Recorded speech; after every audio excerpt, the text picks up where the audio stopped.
Ассаламу алейкум туғандар, ассаламу алейкум.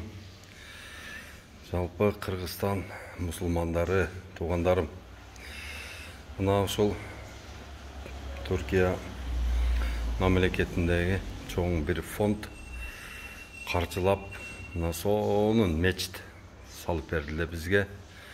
Мына ошол мечиттин жаңы ачылганда мына азыр жууна турган жерлери, таратала турган жерлери шунчалык кооз эле да, тап таза болуп турат эле. Мына эми азыр көрүңүздөр, мына өзүңүздөр эле көрүп тараталып атасың. Мына ушул жерлердин баардыгы Түркияда 100 жыл мурунку жасалган ушундай эле тетиктер ошол жаңы ачылгандагыдай жалтырап турат да. Себеби дегенде ал жерде кайрымдуулук деген bir четкий bir эме бар да.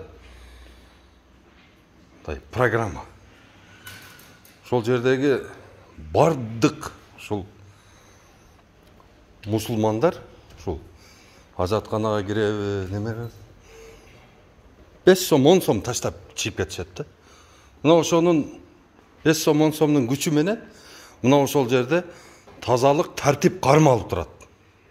Келгиле тугандар, биз дагы мына ушул ажаткананын жанына мына жерге бир эме койдуруп коелу.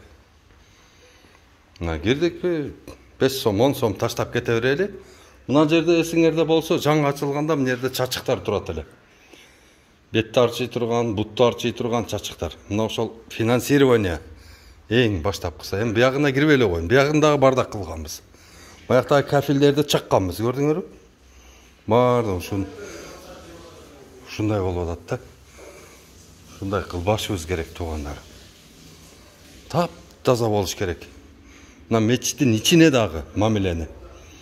Бир эле бул мечит эмес, баягы ушундай кооз жасалган бардык мечиттерде ажатканаларын, таратканаларын ушундай кылып жаман акыбалга келтирип коюп атабыз. Финансирование. Мына котту мына ушул жерге кире беришке мына өзгөндө, Нокатта мен көп барам да. Ошол жерде кадимкидей эле ушул эмени тараткананы таза кармоо үчүн каражат таштап кеткиле деп жазып койгон. Эми акчаңыз болсо берип коесуз. 10 сом, 15 сом, 20 сом таштап койсоңуз, мына ушул тараткана дайыма таза болуп турмак да. Ушул бардык момун мусулмандардын кайрымдуулугу менен кармалып туруш керек да бул эми. Эми муну эми муфти же казылар же мына ушул жерде сопакелер, булардын айлыгы жок. Булар кантип бул ушундай чоң эмени содержать эте алат? Анын бардыгын биз жардам беришибиз керек тугандарым.